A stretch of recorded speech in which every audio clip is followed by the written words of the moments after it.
Muy buenos días y un cordial saludo a todos los oyentes de Radio María.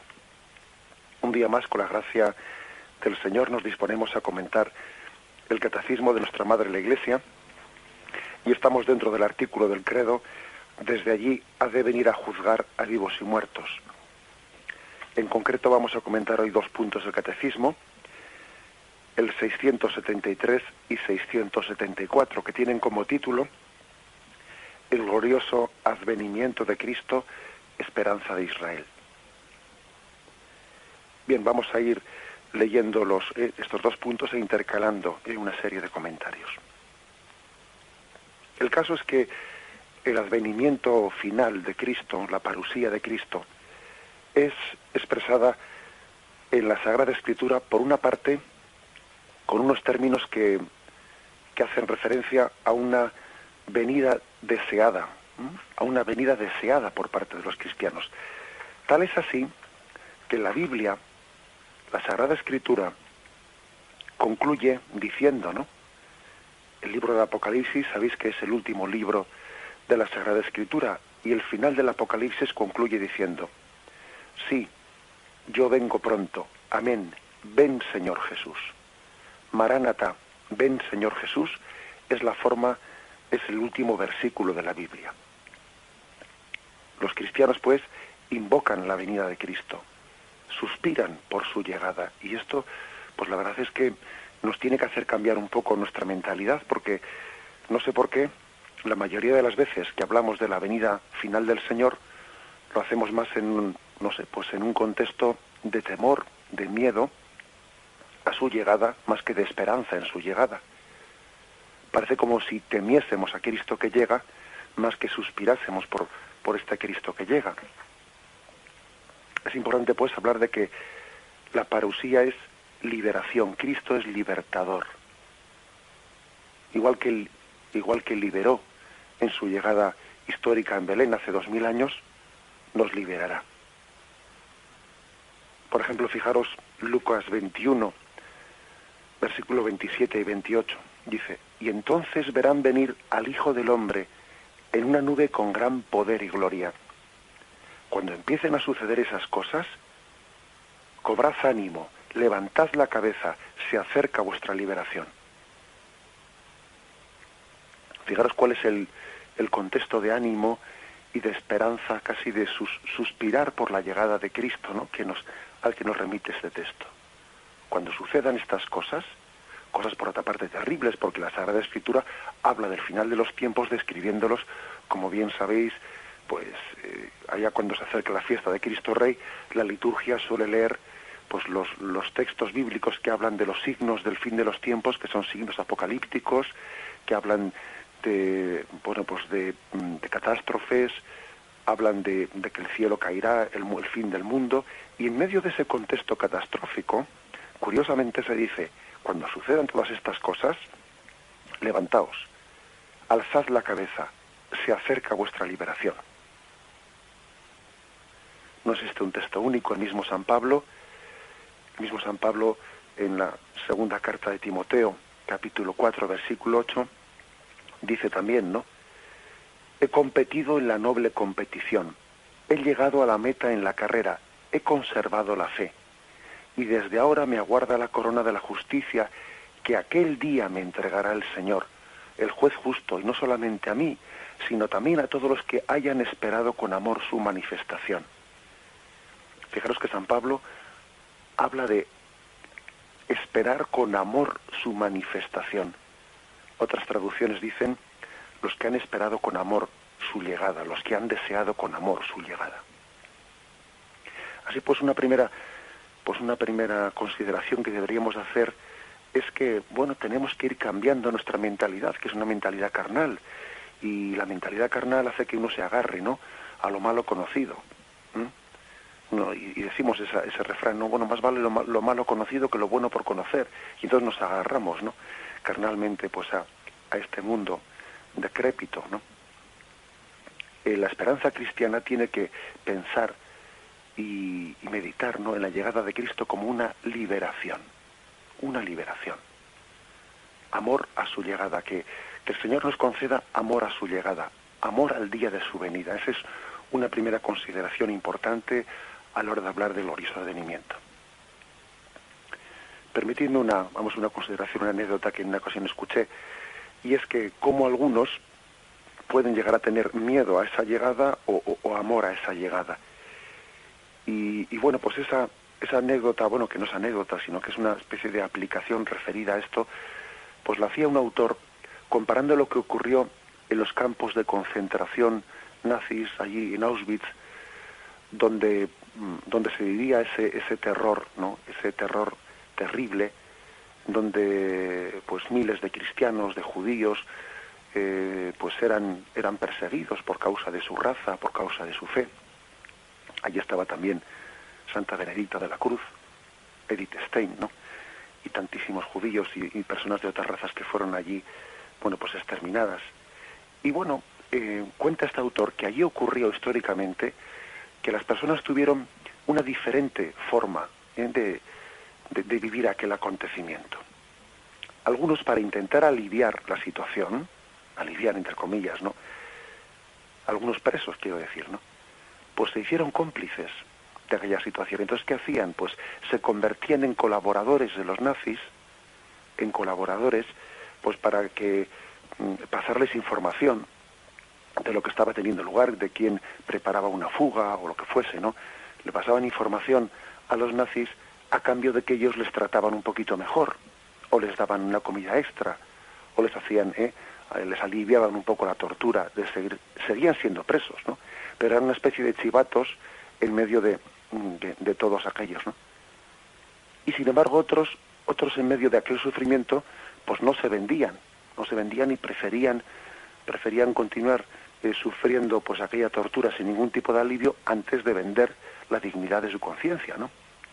Y resultó que cuando llegó la liberación de Auschwitz, cuando llegó la liberación de aquel campo de concentración, y bueno, pues los nazis fueron vencidos, en aquel momento los que habían colaborado, ¿no?, con los opresores, los que habían colaborado con los nazis por aliviar un poco su situación, por obtener un poco más de comida, aquel día, en vez de sentirlo como una liberación, en vez de sentirlo como el día por el que habían suspirado, por el que habían añorado, el día que Dios les salvase de aquella ignominia, aquel día fue un día triste para ellos. Sin embargo, los que habían sufrido, los que habían padecido y habían sobrevivido, sintieron aquel día como el día de su liberación. Curiosamente, los que se habían hecho cómplices del mal, aquellos, en vez de sentir el día de la liberación, sintieron el día un poco en el que su propio pecado quedaba evidente ante los ojos de los demás. Habían sobrevivido en Auschwitz, sí, pero a costa de hacerse colaboradores de los opresores, ¿no? Bien, pues esta referencia histórica bien podríamos aplicarla a lo que es el sentimiento que tengamos ante la parusía, ante la llegada última del Señor. Tenemos que entenderla como nuestra liberación. Toda comparación, de esta metáfora que he puesto, ¿no?, siempre es una comparación y no se puede aplicar así literalmente. Este mundo tampoco es un campo de concentración, pero sí es un valle de lágrimas, como dice la Salve. Y en él sí que tenemos también el peligro de hacernos cómplices del mismo mal que padecemos. Padecemos un mal y luego, por intentar aliviarnos, nos hacemos cómplices de ese mal. Ojalá nosotros seamos, ¿no?, como aquellos presos de Auschwitz que no se hicieron cómplices del mal que padecían, sino que esperaban y suspiraban la liberación. Vamos a reflexionar en esto, pidiendo a la Virgen María sentir la llegada de Cristo, de su Hijo, como nuestra liberación, que ella aumente en nosotros el amor a su venida, el amor a la venida de su Hijo, el deseo de la venida de su Hijo, ¿no?, como dice el texto de la segunda Timoteo, capítulo 4, que hemos leído. Que ella, que Santa María de la Esperanza, aumente en todos nosotros el amor a la llegada de su Hijo. Vamos a meditarlo. Pues bien, fijaros, el primer punto del catecismo que estamos comentando hoy, el 673, dice así: desde la ascensión, el advenimiento de Cristo en la gloria es inminente, aun cuando a nosotros no nos toca conocer el tiempo y el momento que ha fijado el Padre con su autoridad. Este advenimiento escatológico se puede cumplir en cualquier momento, aunque tal acontecimiento y la prueba final que le ha de preceder estén retenidos en las manos de Dios. Es decir, pues el catecismo nos recuerda pues que el Señor insistió una y otra vez que a nosotros no nos es dado saber, o sea, que Dios no nos ha concedido saber cuándo será el momento de la llegada final del Señor, el momento de la parusía, el momento del final de los tiempos. No nos es dado conocer tal cosa. Por ejemplo, acordaros de cuando el Señor va a ascender a los cielos, pues los allí reunidos le preguntaron: Señor, ¿es en este momento cuando vas a restablecer el reino de Israel? Y él les contestó: a vosotros no os toca conocer el tiempo y el momento que ha fijado el Padre con su autoridad, sino que recibiréis la fuerza del Espíritu Santo que vendrá sobre vosotros y seréis mis testigos en Jerusalén. O sea, como diciendo, a vosotros no preguntéis lo que no os toca saber. Vosotros lo que os toca es recibir el Espíritu Santo y ser mis testigos ante los demás. El mismo Señor, pues antes de su glorificación, pues en su vida pública dijo a los apóstoles: mas de aquel día y hora nadie sabe nada, ni los ángeles en el cielo, ni el Hijo, sino solo el Padre. Fijaros que aquí llega a hacer una expresión que hasta nos pone en un apuro de interpretación, porque dice uno, ¿cómo dice Jesús que ni siquiera el Hijo lo sabe, sino solo el Padre? Porque también la misma Sagrada Escritura dice que el Hijo los secretos, el Padre se los ha dado a conocer al Hijo. Y no hay secretos entre el Padre y el Hijo. Bien, por lo tanto aquí hay un cierto misterio. Pero bueno, posiblemente se refiera a que Cristo encarnado, pues la misma humanidad de Jesucristo, Cristo en cuanto hombre, pues no conoce el fin de los tiempos, en cuanto Dios sí, no en cuanto hombre. En fin, es un misterio que nos supera y tampoco nos vamos a hacer manifestaciones o concreciones o interpretaciones que se nos escapan. Pero lo que está claro es que es un texto que dice que queda oculto, ¿no? Ese misterio a nosotros, de aquel día y aquella hora nadie lo sabe, ni los ángeles en el cielo, ni el Hijo, sino solo el Padre.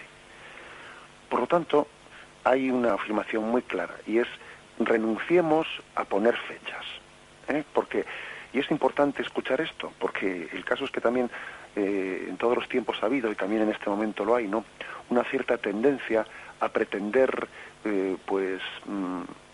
saber, ¿no?, ciertos detalles, ciertas curiosidades que el Señor, pues no ha querido revelarnos, porque no nos harían bien saber, no nos harían bien. El hombre siempre ha tenido una tendencia, pues podríamos decir un tanto así, revelacionista o apocalíptica, en el que pretende conocer e interpretar todos los signos finales de los tiempos, ponerles fecha y hora, etcétera. ¿Cuántas sectas ha habido que se han caracterizado pues por poner fechas al fin del mundo y luego han tenido que pasar la vergüenza y el ridículo de que pasen tales fechas y la parusía no llegue? Eso ha ocurrido en muchas sectas que están a nuestro alrededor, no hace falta que diga nombres, pero bueno, entonces tengamos cuidado de que en ciertos grupos dentro de la Iglesia Católica, ya no me refiero a las sectas, ¿no?, sino que en ciertos digamos contextos, pues también muy próximos a una tendencia revelacionista, etcétera, caigamos pues en esa tendencia a quererle poner fechas al fin de los tiempos, como si la Virgen María ahora viniese a anunciarnos la fecha final de los fin de los tiempos. No, la Virgen María no nos va a revelar eso. La prueba es que Jesús dijo: de aquel día no lo sabe nadie, ni los ángeles del cielo, ni el Hijo, sino solo el Padre. Y ahora la Virgen María no va a venir a revelarnos cuándo va a ser el fin de los tiempos. Esa es una de las formas que tenemos que la Iglesia Católica tiene de interpretar cuando algunas revelaciones supuestas de la Virgen María son ciertas o son falsas. La Virgen María, repito, no va a venir a revelar cuándo es el fin de los tiempos. Tenemos que vivir en confianza en ello, en confianza. El hombre siempre tiene una tendencia un poco ansiosa a querer atar y conocer pues ciertas cosas que nos causan cierta angustia. Pues no, la auténtica espiritualidad cristiana vive en confianza y en abandono en las manos de Dios. Y también con respecto a la llegada final del Señor, o con respecto a la propia muerte, cuándo será mi muerte y en qué circunstancias será, tenemos que vivir también no con angustia, sino con confianza, poniendo eso en manos del Señor. La Sagrada Escritura nos insiste en que será en cualquier momento, es cierto. Pero entendamos bien a qué se refiere. Fijaros que en Mateo 24:44 dice, entendedlo bien, si el dueño de la casa supiese a qué hora de la noche iba a venir el ladrón, estaría en vela y no permitiría que le horadase en su casa. Por eso también vosotros estad preparados, porque en el momento en el que menos penséis, vendrá el Hijo del Hombre. Ahora, permitidme un comentario de ese texto evangélico. Cuando Jesús dice que la llegada de Cristo será como un ladrón, bueno, pues claro, ¿a qué se está refiriendo? Bueno, yo creo que la interpretación correcta es que es una llegada que uno no espera, que uno no programa, que siempre a uno le pilla de sopetón porque no esperaba tal cosa, ¿eh? Siempre tenía planes para ese día, vamos, y resulta que el Señor llega y ese día tenía una serie de planes que se quedan sin hacer, a eso se refiere. Pero también yo haría una explicación cuando el Señor utiliza la imagen del ladrón que viene a una hora de la noche en la que uno no lo esperaba, lo que quiere decir es eso, que es una llegada siempre inesperada para nosotros, porque nos apegamos a esta vida y hacemos más planes de los que luego pues el Señor permite que cumplamos, ¿no? Pero, sin embargo, fijaros bien, no creo que esta imagen el Señor, ni mucho menos, la haya utilizado para que nosotros tengamos miedo a su llegada. Porque, claro, a un ladrón se le tiene miedo. Y antes hemos leído unos textos de la Sagrada Escritura en los que se hablaba de ven, Señor Jesús. Y a un ladrón no se le dice ven. Y se hablaba también de que hay que tener amor a su llegada, amor a su venida. Y uno no tiene amor a la llegada de un ladrón. Luego interpretemos las imágenes en su justo contexto. Es decir, Jesús utiliza la imagen del ladrón para ponernos en guardia de que siempre la llegada del Señor es una sorpresa para nosotros. Ahora bien, no porque tengamos que tener miedo a su llegada, sino estar preparados hacia algo que probablemente no esperemos. Sin embargo, fijaros, un ladrón viene a coger lo que no es suyo, viene a robar. El Señor, el día de su llegada, no vendrá a robar nada, sino vendrá a coger lo que es suyo. Luego, la imagen del ladrón sirve únicamente para la sorpresa, no para otra cosa. El ladrón coge lo que no es suyo, el Señor no viene a coger lo que no es suyo, todo lo contrario, viene a coger los réditos de los talentos que él mismo había dado. Por lo tanto, en cuanto a con qué actitud hemos de esperar la llegada de Jesucristo, no es con la actitud de alguien que teme un ladrón y tiene que defenderse de un ladrón. Nosotros no tenemos que defendernos de la llegada de Jesucristo. Que, insisto, la imagen del ladrón lo que quiere expresar es pues que es una llegada siempre sorpresiva. Nosotros a Jesucristo tenemos que esperarle como al esposo, como esas 10 doncellas que esperaban la llegada del esposo. La muerte, y fijaros que ahora estoy mezclando dos planos, ¿no?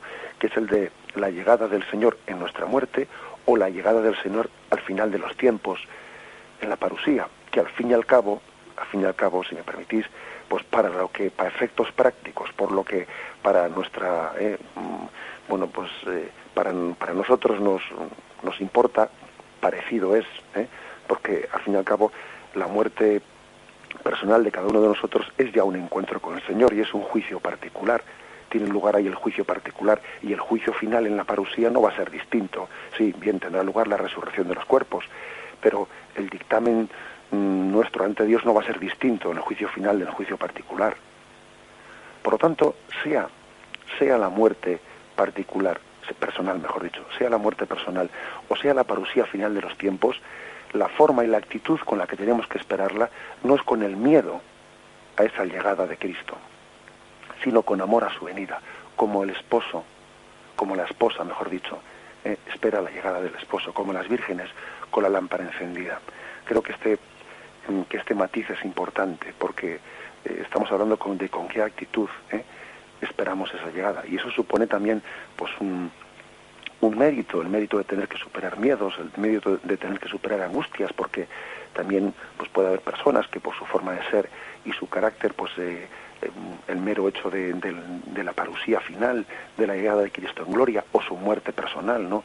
Pues les causen una especie de natural miedo o resistencia, pero la fe, la confianza que nos da la fe debe de vencer el miedo, o debe de enfrentarse a ese miedo. Primera Tesalonicenses 5:2 insiste en esa, imprevisión. Es impredecible la llegada del Señor. En lo que se refiere al tiempo y al momento, hermanos, no tenéis necesidad de que os escriba. Vosotros mismos sabéis perfectamente que el día del Señor ha de venir como un ladrón en la noche. Cuando digan paz y seguridad, entonces mismo de repente vendrá sobre ellos. Bueno, insiste San Pablo en ese, pues me imagino que también en su tiempo habría una tendencia de querer saber, de querer poner fecha, de querer tal, de querer cual, ¿no? Y San Pablo, sin embargo, pues no, él sabe que las palabras de Jesús fueron: nadie sabe ni el día ni la hora, como el ladrón viene, así será. El catecismo insiste en que ese acontecimiento y la prueba final de la llegada del anticristo, de esto hablaremos mañana, porque con respecto a esa especie de anuncio de la llegada del anticristo antes de la parusía final, el catecismo habla en los siguientes puntos y mañana entraremos en eso. Pero aquí lo que dice el catecismo en este punto de hoy, en el 673, es que ese acontecimiento, esa llegada final y esa prueba final están retenidos en la mano de Dios. Y citas el siguiente texto, 2 Tesalonicenses, capítulo 2. Que nadie os engañe de ninguna manera. Primero tiene que venir la apostasía y manifestarse el hombre impío, el hijo de la perdición, adversario que se eleva sobre todo lo que lleva el nombre de Dios o es objeto de culto, hasta el extremo de sentarse él mismo en el santuario de Dios y proclamar que él mismo es Dios. ¿No os acordáis que yo os dije esto cuando estuve entre vosotros? Vosotros sabéis qué es lo que ahora les retiene para que se manifieste en su momento oportuno, porque el misterio de la impiedad ya está actuando. Tan solo con que sea quitado de en medio el que ahora le retiene, entonces se manifestará el impío, a quien el Señor destruirá con el soplo de su boca y aniquilará con la manifestación de su venida. La venida del impío será señalada por el influjo de Satanás con toda clase de milagros, señales, prodigios y todo tipo de maldades que seducirán a los que se han de condenar por no haber aceptado el amor de la verdad que les hubiera salvado. Por eso el Señor les envía un poder seductor que les hace creer en la mentira, para que sean condenados todos cuantos no creyeron en la verdad y profirieron la impiedad. Bien, como digo, mañana hablaremos también de esta especie de afirmaciones, ¿no? De estas afirmaciones de la Sagrada Escritura sobre la llegada del anticristo. Hoy me quedo únicamente con esta expresión que dice este texto.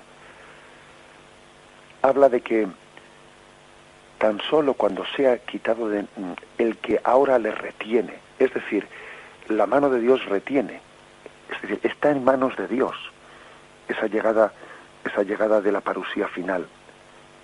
Está en su mano. Él espera que los tiempos se consumen. Él espera con su paciencia. Es también consolador escuchar esto, ¿no? Los tiempos finales están retenidos en manos de Dios. Dios espera el momento oportuno. Dios espera que muchas cosas se consumen. Dios espera que este árbol, pues el año que viene pueda volver a dar fruto, que este año no lo ha dado. Es la paciencia de Dios que espera que los tiempos se maduren. A veces nos escandalizamos de que Dios permita ciertas cosas, ¿no? Posiblemente cuando veamos las cosas desde Dios, entendamos que eso que a nosotros nos escandaliza, que Dios permita, cómo Dios permite, es una consecuencia de la paciencia de Dios. Dios tiene paciencia, a ver si este árbol el año que viene da buenos frutos. El escándalo por la permisividad que Dios tiene con el mal, en el fondo, es la manifestación de la paciencia de Dios, que espera que el hombre se convierta y que de muchos males el hombre salga profundamente arrepentido. Bien, vamos a meditarlo antes de continuar el comentario.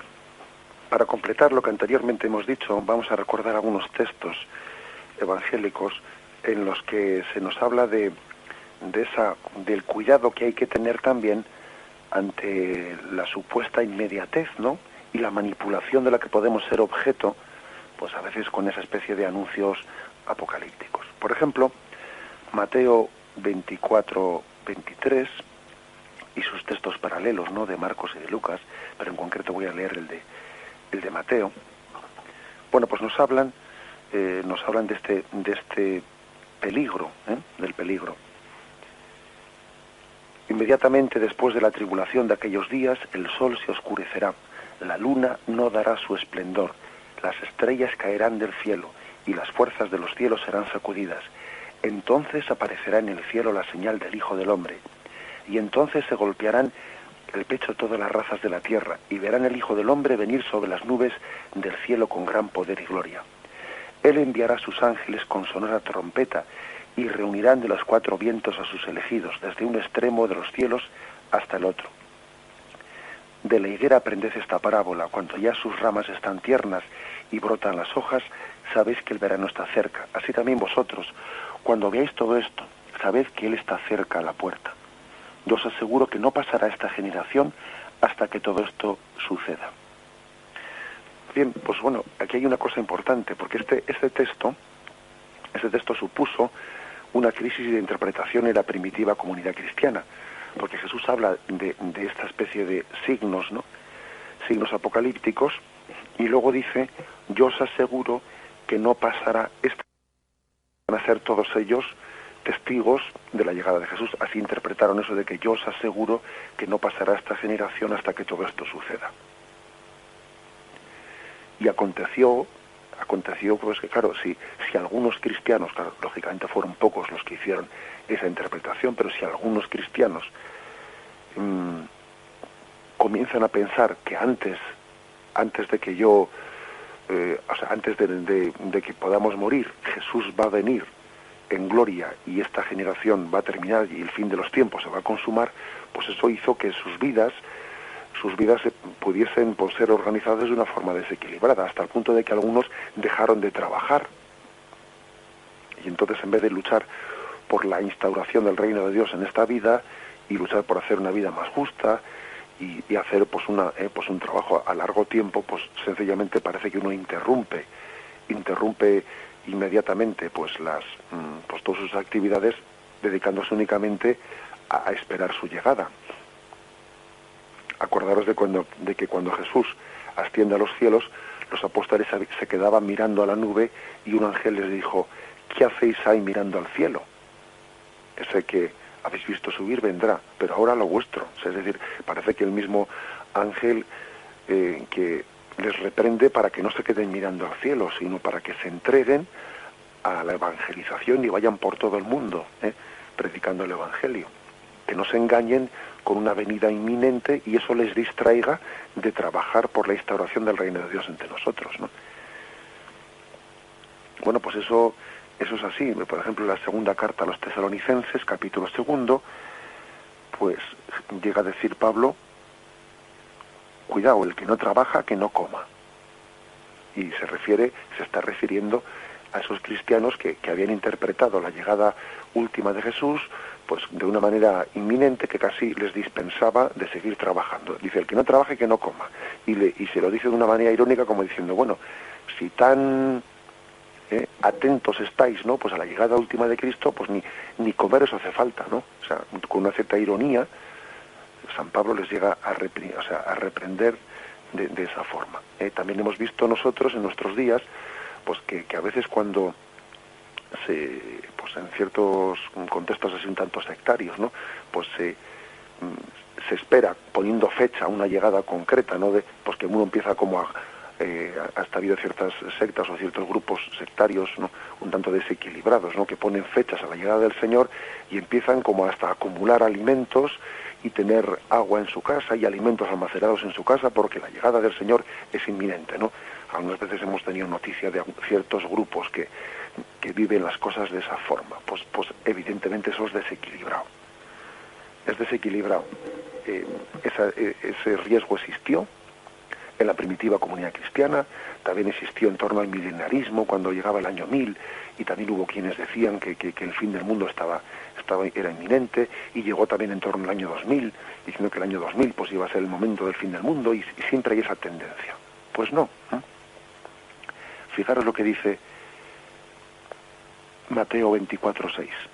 Estando luego sentado en el monte de los Olivos, se acercaron a él en privado sus discípulos y le dijeron: dinos cuándo sucederá eso, y cuándo será la señal de tu venida y del fin del mundo. Jesús le respondió: mirad que no se engañe nadie, porque vendrán muchos, usurpando mi nombre y diciendo: yo soy el Cristo, y engañarán a muchos. Oiréis también hablar de guerras y rumores de guerras. Cuidado, no os alarméis, porque eso es necesario que suceda, pero no es el fin todavía. Bueno, pues parece que yo creo que más claro no nos puede hablar Jesús, ¿no? Pues para quitarnos de nuestra perspectiva esa especie de alarmismos, etcétera. Creo que eso es suficiente para que nos centremos adecuadamente, ¿no? Por si fuese poco, ahí tenemos otro texto de la segunda carta de los Tesalonicenses, capítulo 2. Dice: por lo que respecta a la venida de nuestro Señor Jesucristo y a nuestra reunión con Él, os rogamos, hermanos, que no os dejéis alterar tan fácilmente en vuestro ánimo, ni os alarméis por alguna manifestación del Espíritu, por algunas palabras o por alguna carta presentada como nuestra, que os haga suponer que está inminente el día del Señor. Que nadie os engañe de ninguna manera. Primero tiene que venir la apostasía y manifestarse el hombre impío, el hijo de la perdición. Bueno, pues hay una insistencia, ¿no? Que no te dejes engañar, que no te dejes atribular. Tú vive el momento presente. Tenemos que estar orientados al futuro glorioso sin dejar de vivir el momento presente. Sin que la atención a la parusía nos haga quitar la atención al momento presente. Dice la segunda carta a los Tesalonicenses, capítulo 3. Porque nos hemos enterado de que hay entre vosotros algunos que viven desordenadamente, sin trabajar nada. Bueno, pues ahí les dice: os exhortamos que a quien no trabaje, pues que no coma pan. Fijaros que San Pablo habla con dureza y llega a decir pues esta cosa tan dura. Bien, por lo tanto, creo que la esperanza, la conclusión sería la siguiente, ¿no?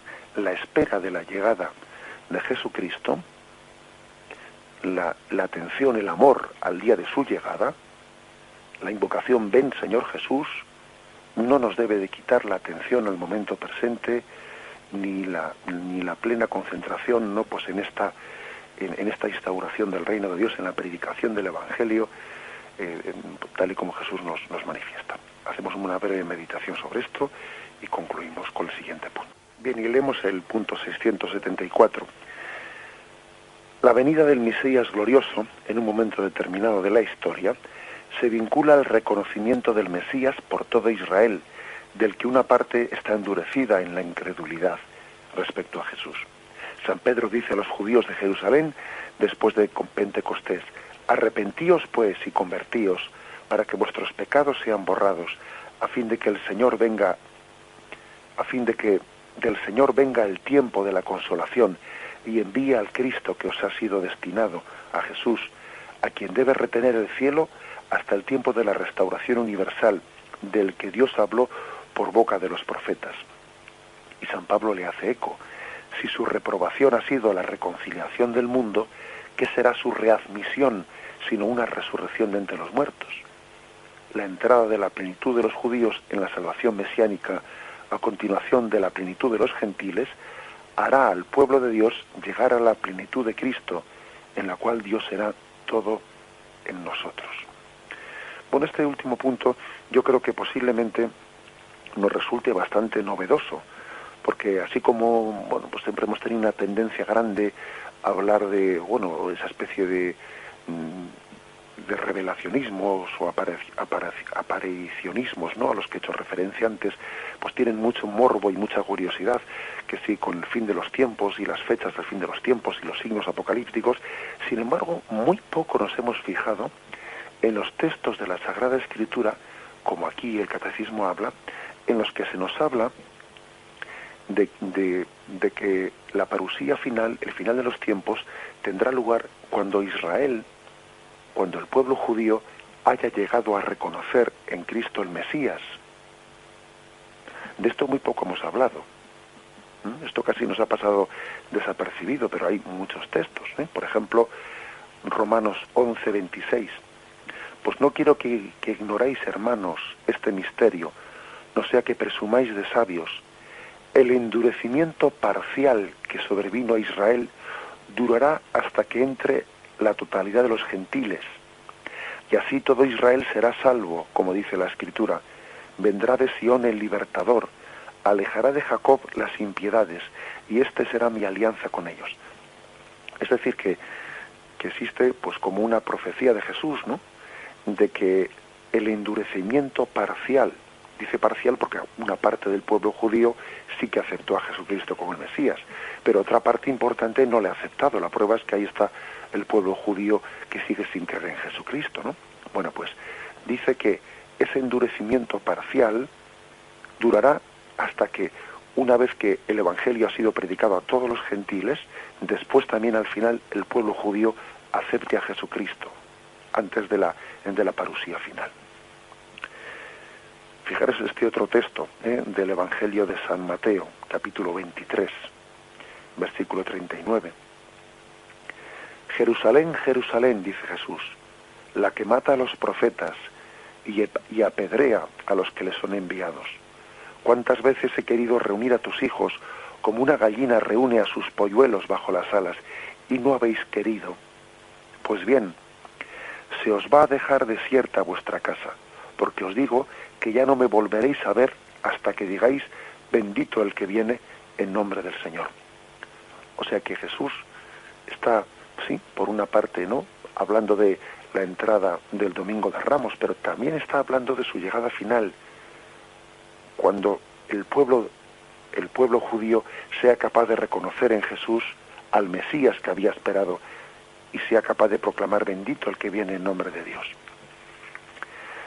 Bueno, pues es importante que recordemos este catecismo de la Iglesia Católica tiene una gran sensibilidad en su relación de diálogo interreligioso con el pueblo judío. Quizás el pueblo judío piense que la religión judía y la religión cristiana son dos religiones distintas. Pero nosotros no pensamos eso. Nosotros pensamos que la religión judía, el judaísmo, no era sino una preparación de la llegada de Cristo. Para nosotros el judaísmo y el cristianismo es como el río y el mar. El río conduce al mar. El río desemboca en el mar. Para nosotros, judaísmo y cristianismo es como promesa y cumplimiento. En Israel, en el Antiguo Testamento hubo una promesa, y en Jesús, en el Nuevo Testamento, viene el cumplimiento. Y este es el misterio, ¿no?, que una parte importante del pueblo judío sigue esperando la llegada de un Mesías y se equivocan. Ese Mesías ya llegó. Y fijaros hasta qué punto estamos unidos los cristianos y los judíos, que nosotros pensamos que somos una sola religión, porque el judaísmo desemboca en el cristianismo, es decir, se funde en el cristianismo como la promesa cumplida. Y fijaros bien que hay textos, y nos pasan desapercibidos, textos que hablan que la parusía final tendrá lugar cuando el pueblo de Israel ya, pues, reconozca en Cristo el Mesías anunciado, y cuando no siga esperando otro Mesías distinto, sino que en Cristo reconozca ese Mesías. Recientemente Juan Pablo II, de feliz memoria, ¿no?, pues nombraba un obispo, que fuese un obispo en Israel para la comunidad hebrea, un obispo que tuviese la misión apostólica de pastorear a los judíos que se vayan haciendo cristianos, y son muy pocos, pero sin embargo el Papa quiso tener el gesto de nombrar ese obispo que tuviese esa tarea de pastorear al pueblo judío para que en Israel, para que descubra que en Jesucristo tiene el cumplimiento de todas las promesas. también cuando su santidad Juan Pablo II de feliz memoria hacía ese gesto, ese nombramiento, estaba también tomando conciencia de la importancia de cuidar el anuncio de Jesucristo al pueblo de Israel para que se puedan cumplir las Escrituras y se pueda cumplir esa promesa de la parusía, cuando el pueblo de Israel reconozca en Jesucristo al esperado de las naciones, al esperado de Israel, al Mesías añorado por Israel. Bien, concluimos aquí la explicación de estos 2 puntos del catecismo. Entonces, mediante el próximo día continuaremos a partir del punto 675, que nos habla de la última prueba que tendrá lugar antes del advenimiento final de Cristo.